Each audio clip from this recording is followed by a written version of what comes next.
Hi, and welcome back to IVF Daddies. I'm Richard Westerby, and today we've got my great friend Matt Brown joining us. Hello, Matt. Hi, nice to be here.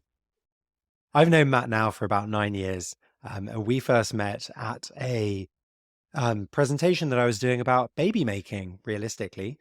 And he has lived in New York for about 15 or 16 years, knew all about surrogacy, knew that he wanted a family, but didn't really know where to start. Um, so, Matt, tell us a little bit about yourself and where you are today. Okay, I'm a father of a soon-to-be 6-year-old son, Richard, and What a honestly, great name. Can I just point that out?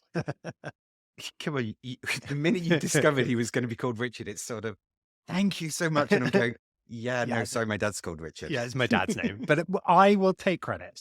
You can take credit because honestly, yes, I am immensely grateful to you and your book, honestly. Yeah, Yeah. One of the few people who've actually read it. Thank you. read it. It had post-it notes throughout. It had bits highlighted. So yeah, it's probably better than any textbook I've ever had to go through, and it's readable. And it's readable. That's because I wrote it. I use very Small short, words. small words. Not so good with the larger words. But You no, made it accessible. I There we go. I made it accessible. I do a lot of that. I make things accessible. Thanks. You are a single dad to Yes. Richard, who is gorgeous and lovely and the nicest little child anybody could ever meet. Thank you. Um, there must be some incredible highs and some not so incredible highs. Um, Tell us about your journey in getting to having Richard and post having Richard. Going really far back, I knew at 16 I wanted to be a dad. But yeah, growing up, I turned 50 this year. So I grew up in the 80s when being gay was really not a good thing and the press were very anti it. And I remember even on Tomorrow's World, them actually dealing with IVF. Oh, wow. And so this was the huge thing of test tube babies, as they were known back then, Yeah. and thinking science fiction was becoming real. And therefore, actually, if you didn't need a woman and regular procreation, then there could be the possibility that I could become a dad. Did you just say regular procreation? Yes. Sex. Little words. Again, I make things accessible. Regular procreation means sex. No, Or does it? I would actually argue there's a difference because sex can be between two men. And they are Yeah. never actually going to, unfortunately, procreate Can keep by having trying. sex. They can try, yes. Trying for years, still not pregnant. So, yeah, they, I had that hope. And then obviously, you know, it, people in the press, whether, and I want to say Elton John, but I'm sure there were other celebrities before Elton John, um, that made me aware of Growing Generations as a US based surrogacy center. And that spurred on the hope that, And this was when you were in the States or when you'd moved back? Because you were in New York for yeah, how long? nearly 16 years. 16 So, years. no, this was even before I moved to New York. So, Oh, um, wow. and knowing the kind of costs, because I was looking at it even when I first moved out. Um, and just looking, what's it going to cost? How am I actually going to do this? So they said it was pretty much it was a lifestyle choice, but it also meant a choice of saving to try and actually get that amount of money to then actually be able to do it. Um, Weirdly, as much as inflation in the world has kind of gone up, the costs quoted when I was first looking at it and ultimately what I did pay were very, very different, as in Right. much less, You which actually was paid actually, less than you thought you were going to have to pay. yeah, I think initially when I started looking, it was, 220 to 250,000, Right. US dollars. dollars. Yeah. And, but yes, when you know that, well, this is a price ticket of the life I want. And therefore, yes, forgoing luxury, never been a label person. And so it was a matter of going, yeah, you save, you invest, and you make sense. You can try and build the life you want. I moved back to the UK because my ex-partner uh, sa- basically told me that if I wanted a family, I would, move to London and, With that him or without him? with him because that's Okay. where he wanted to live. And we would raise a family. And he cancelled out about 3 days before we left. Um, and he was coming later. I boarded the plane and realized that I don't think he is. And if it dawned on me that if he doesn't, I'd survive. S- And you could do it on your own. I mean, it's a process, but you can do it on your own. It's, that's just it. I mean, uh, I, everything fell into place. I focused on discovering who I was. I'd been out of the country for 16 years. I wanted to rediscover London, discover who I was single. I took up running, cycling, and just wanted to be me before jumping into anything else. Which is an amazing thing to do. I think discovering who you are, excuse me, discovering who you are enabled to be able to give the best of you to somebody else is phenomenal. I mean, when you jump countries, you often find that a lot of your identity is kind of reflected back off the people you know. So when you suddenly go somewhere where no one knows you, you've got that ability to either recreate yourself or actually turn around and go, well, who am I? Without, you know, Or recreate yourself using the best parts of you. yeah, Because if you know who you are and you've got the good and the bad, because we yeah, all have in equal amounts, I would say pick those things that are good and then reinvent yourself on that. that's it. You're not defined by others. You're actually able to define yourself. So, Amazing. and yeah, I ended up at a party for Diwali, which is right by Guy Fawkes. Best coincidence ever. Everybody at this party was a part of the IVF show in London that you were part of. People came with their kids. It was same-sex couples. It was, if you ever wanted, my parents call it a God incidence. Yeah. It's, It was just meant to be. I was lucky enough that one of the dads there actually said, well, if you want to go to the show tomorrow, I'm going, come with me. And I thought, yeah, why not? I'd been, s- you know, adamant, this is something I wanted to do when the timing was right. And then suddenly this was the world's biggest nudge of going, well, you've been given this opportunity. And lo and behold, I met you. And 13 months later, I had Richard. Which is amazing because I think actually that was the first one that I had ever spoken at. In fact, I think it was almost like my debut talking about surrogacy and baby making and all those different things, if I remember rightly. Really? Yeah. God, you see. And it took 13 months. That was quick. Yes. Wow. Incredibly quick. See, when you get that nudge, you just got to follow it and get your baby. It's Yes. amazing. Um, so obviously you're now doing this as a single dad because your ex decided not to come to England. And I'm happy. More fool him, I say. Tell us about your support network. Tell us about how you, because it's a lot of work, right? How do you manage doing everything? If I said I cashed in my pensions, both in the US and UK, and bought properties so that I could be a landlord and therefore a stay-at-home dad, which to me, a lot of the people that I worked with, and I loved my career in New York. I loved my job. It was, something that energized me every day. But it was realizing that a lot of those people gave their life to work and their families, they felt, suffered because of it. Or maybe that's me projecting. But that's amazing. I mean, you're so right. So many people sit in the office thinking, I've got to do this to be able to create the life I need to give my children. And actually, by being present, that's phenomenal. Being able to cash it all in and just be a stay-at-home dad is fantastic. And because the only thing we've got is time. It is. I mean, this doesn't mean that I stay at home and, do nothing. You bake. They do bake, but yeah, it was getting involved in, Richard's nursery and becoming a governor for schools and then several schools. It's discovering that you've signed up too late to get your child into the scouting movement and realizing that, okay, I will volunteer as a leader, they will probably find an extra space for Richard. Oh my God, I love it. So not only are you a stay-at-home dad, a single dad, you're a scout leader, you run, you cycle, you are running a successful business, renting out housing. Like, how are you single?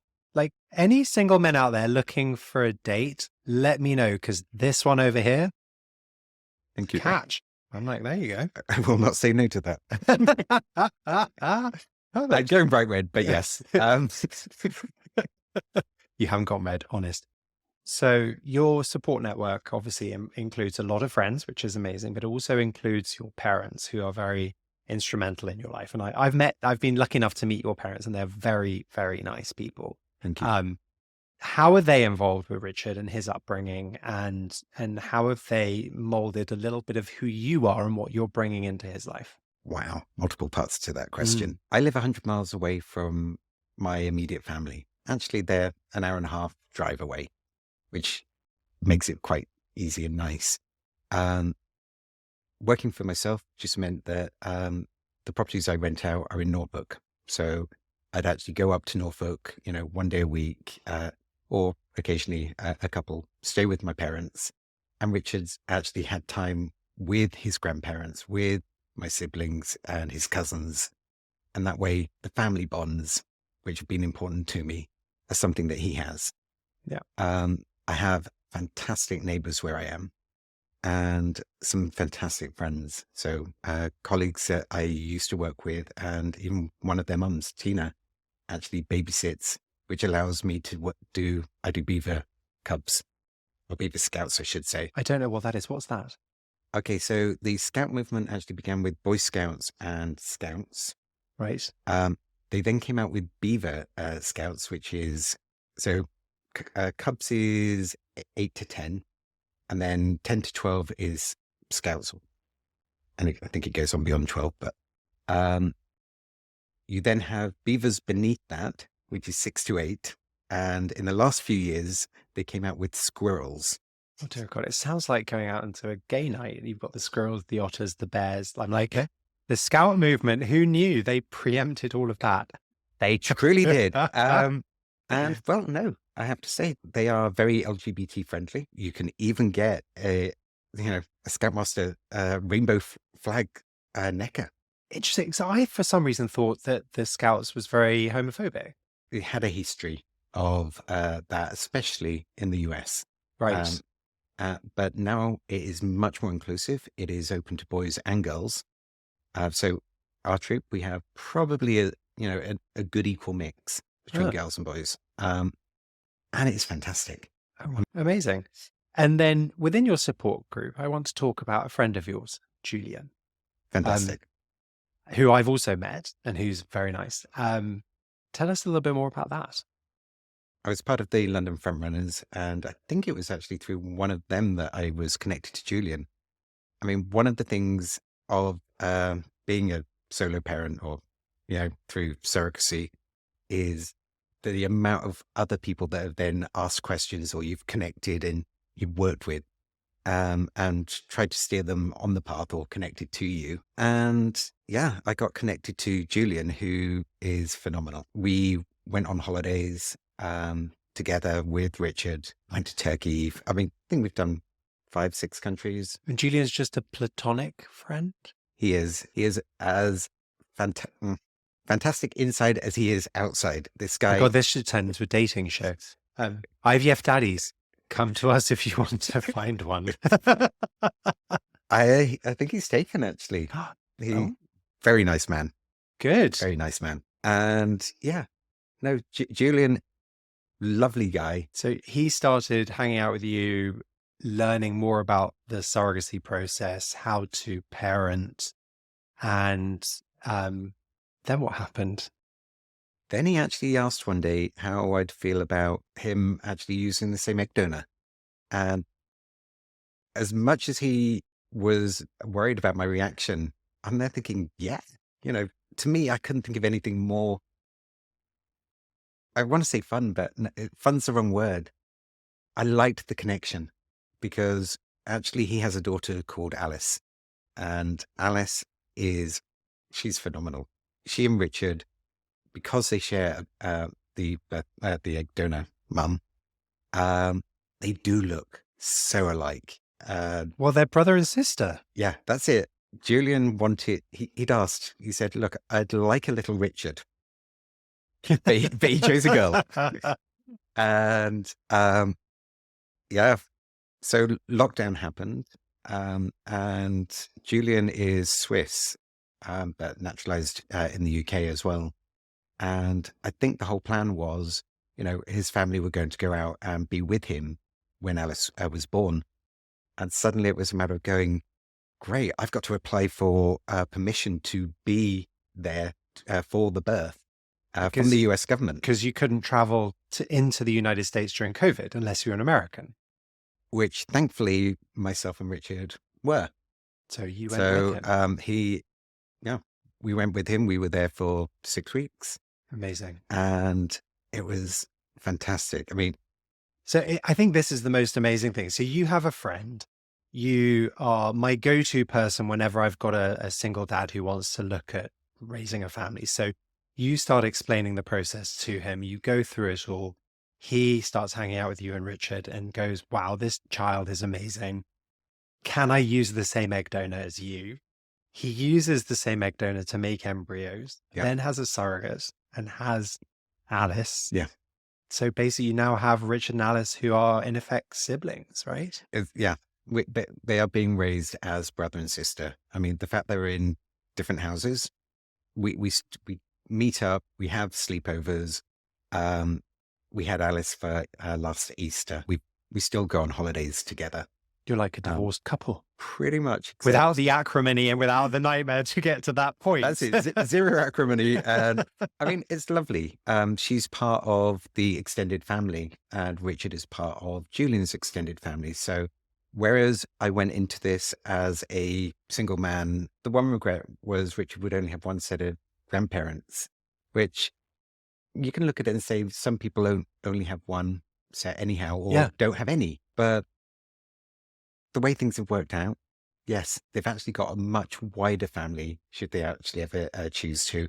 And both sides of the family are massively loving and have taken on, which is amazing. And I think it's such an incredible story that, where there's a will, there's a way.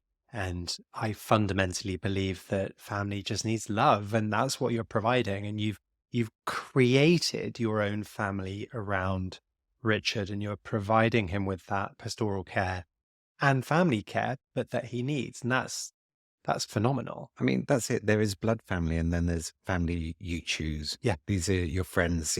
So my support network that you mentioned, whether it's Tina, Amanda, I've 2 marks. Literally, I'm so incredibly blessed. Yeah. Richard's a multitude of godparents. Well, he has 7, which is slightly ridiculous, but do you know what? No, I'd actually argue not. The more the merrier. My mum's a vicar, so I did actually ask her. I went, "What are the rules on this?" And she went, "Well, there's not a hard and fast, but modern society has moved on from being kind of 3, and often people will include their partners, so it turns into 4." And I'm there thinking, well, do you know what? Can I double that and go for 8? Always want to push a boundary. It was supposed to be 6, and one person unfortunately couldn't attend because her father was ill, and a family friend stepped in. And Eleanor has known me since I was little, and I was there going, "I'm sorry, but you're not just stepping in for the day. You're now stepping in forever." So she literally was like, "I'm stepping in for the day." No, you're not. You're here now forever. So 6 to 7. Yeah. She was a sly move. Love that. Good for her. Eleanor was someone, when she first realized I was going through surrogacy as a gay man, had her reservations. Right. Enough so that she went and knocked on my parents' door and said that she had reservations. And oh, wow. She's a good friend. And therefore, honesty is important in friendship. And she felt that, she wanted to at least say, and my parents went, "Well, yes, but Matthew. And he's gay, he's a good person, and he will be a good dad." Yeah. And you couldn't have a better advocate. Eleanor, But loves so Richard. this is actually something that I really quite like. You've got a friend who's friend enough to go and talk it through with people that also know you, i.e., your parents, to say, this is what I'm thinking. I don't know enough. Explain to me more about how it's happening. And then has gone, okay, no, you're right. And has changed her opinion on the whole thing. I think that's, if only more people could do that, i.e., the Pope, let's talk about that in a minute. But I think that is such an amazing friend to Yeah. be able to go, hey, can we talk about this? And what are you thinking? And this is what I'm thinking. And then how can I be here for you? Yeah. That's phenomenal. I mean, this is why Richard's godparents are all people I know that would actually tell me the truth, even if it's the uncomfortable truth. One of his godfathers, Dushan, when his father passed unexpectedly, I was on the next plane and phoning into work, just going, I'm sorry, I've had a death in the family. I will work remotely, because Dushan is family to me. Yeah. But it's not blood relation. Yes, there could have been problems with HR. Luckily enough, the company I was working for at the time were willing to bend certain rules and actually go, yeah, But this comes back to choosing your family as well. You've got your blood relations, then your family choice, yeah, which I think is fantastic. Um, so talking about that, a lot of your friends are still in the United States, and I know that godparents are in the States. So you take Richard traveling with you quite a bit, I do. don't you? Yeah, He's been to, I would say 44 countries now. 44 countries, and he's 5. He's 5. And yes, we did actually have lockdown in between. Otherwise, it would have probably been an awful lot more. But that's amazing, showing your child different countries and cultures and experiences and food. And I mean, have you seen a difference in him after, obviously he's growing, he's only 5. In hindsight, I realized that some of my way of raising him was a bit of a coping mechanism. So as long as raising a child can be very monotonous, and the routines and just realizing things don't change. Yeah. And I've always been used to traveling. So especially with work. So yeah, jumping to a new place and suddenly realizing I've got to think on my feet, food, absolutely everything else, and make sense. It made life easier. And So is it almost a way of mental stimulation for you out of the monotony of baby nappies and feeding? And yeah, I mean, I if love I said heading to Dubai and actually going, Richard loved aquariums. So we hit 2 of the biggest aquariums in the world. I booked an on-off bus to do the tours one day. And we went up to the hotel room after breakfast. And Richard started playing between 3 levels of curtains on the window. And he played between these for about an hour and a half. We didn't do the on-off bus because he was having too much fun. And in one of the aquariums, he spent probably 45 minutes dropping a water bottle through a wet floor. And you're thinking, there's a shark going overhead. You're missing.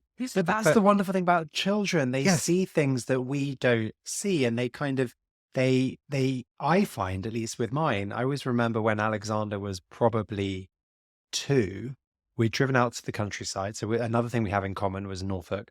We'd driven out to the countryside, and I took him out of the car, and it was 10 o'clock at night with 0 light pollution. And he looked up and he was like, stars.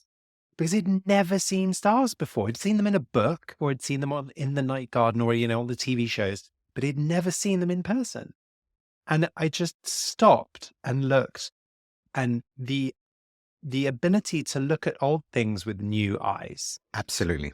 it's phenomenal. And I think that's what children teach us old fogies. They do. And it is pretty much each day. I mean, even yesterday, Richard at the moment is going through, hey, I got a new girlfriend in school today, but we broke up before the end of school. Very quick Okay. relationships. Or yesterday it was a matter of, unfortunately, he'd had a falling out with one of his friends, Poppy, and I want you to take her off the birthday party list. Saying this in front of her. And I'm going, Richard, I'm not doing that. You like Poppy. Poppy's coming to your party. We'll talk about this at home. And and we did. It was trying to understand why he was feeling the way he was, and then actually try to manage that with him. Yeah. Because you realize that, hold on, it may seem insignificant to me, but let's try and see the world through what he's doing. And then let's try and, nudge it. Because fine, she wanted to go on the swings and he didn't. I don't know why. Kids. That's an end of the world event when you're 5. Exactly. Oh my God, that's so But, funny. so yeah, we've hit a lot of countries. I love taking photographs. I have a horrendous memory. So everything is documented so that, we can actually see in these books, the maps of where we've been, experiences we've actually done. But a lot of it, he will have been too young for. So I love Tel Aviv, and go around, seeing so many different places. I want to be able to do that with him later in life and actually go back and see some of these places a second time and see how they've changed. Yeah. So as much as we are taking off countries, it's trying to immerse yourself in the culture, trying to learn. I think that's a phenomenal gift that you're giving him. That's really, really, I mean, it's experiences that he may or may not remember, because I remember stuff from when I'm little, not a lot, but there are definitely some experiences. And then with the photographs, it does definitely bring that back. I think one of the things that I would quite like to talk to you about is solo parenting. Sure. Is how do you find time for yourself? Because it's very easy to just end up dedicating everything to your child. But how do you find time for yourself and dating and all of that malarkey?